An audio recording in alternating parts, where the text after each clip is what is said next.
আমি মনে হচ্ছে এখানে কেমন হয়েছিল। দরজার সামনে ছিলাম, তখন দেখি যে আগুন আসতেছে। পরে আগুন আসার পর আমি পিছনের দিকে দৌড় দিচ্ছি। আমাদের ক্লাসে ছিল প্রায় 10-20 জন। যে বাচ্চাদের আগুন লাগছে, যাদের 40 থেকে 50% বা অ্যাটলিস্ট 30% ওদের আপনারা শিওর হয়ে থাকেন 1 বছর বা 1.5 বছরের মধ্যে ক্যান্সার হয়ে যাবে।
MiG-29 এখন আমাদের মানে এমন অবস্থা হয়ে গেছে, মানে ইঞ্জিনগুলোর মধ্যে জং ধরে গেছে।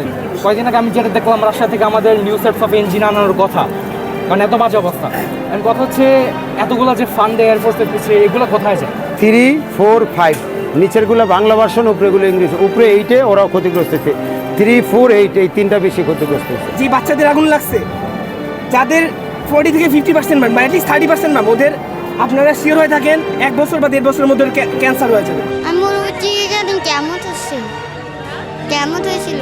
তারপরে আমি দৌড় দিয়েছিলাম, তারপরে দৌড় দিয়ে কলেজে লাড়ে গেছিলাম, তারপরে কারো বাইরে গেছিলাম, আমার বাসায় নিয়ে দিয়েছিল। প্লেন আপনার যখন ক্র্যাশ করছে না, তারপর অনেক জোর শব্দ হয়েছে। শব্দ হওয়ার পর আমি তো মনে করছিলাম যে হয়তো বা দরজা লাগছে। পরে দেখি যে ওইখান থেকে আমি যখন মানে দরজার সামনে ছিলাম, তখন দেখি যে আগুন আসতেছে। পরে আগুন আসার পর আমি পিছনের দিকে দৌড় দিচ্ছি। আমাদের ক্লাসে ছিল প্রায় 10-20 জন। টিফিন দিচ্ছে, হ্যাঁ বেরোইছে ক্লাসের না, বেরোনোর পরে আগুনের তাপমাত্রা দেখছে, তারপরে হ্যাঁ সাথে সাথে দৌড় দিচ্ছে। দৌড় দেওয়ার পরে হ্যাঁ শার্ট পরনে আসলে ব্যাগ সব বই পুড়ে গেছে। হ্যাঁ শার্টও পুড়ে লগে লগে একবারে হয়ে গেছে। আমার ছেলে পড়ে 7-এ, ও মাত্র নামছে, আমি রিসিভ করছি, তখন বিমানটা পড়ছে একদম ছাদের উপরে পড়ছে। সঙ্গে সঙ্গে আগুন লেগে গেছে।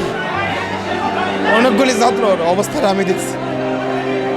আমি 10 জনের মধ্যে বের করছি।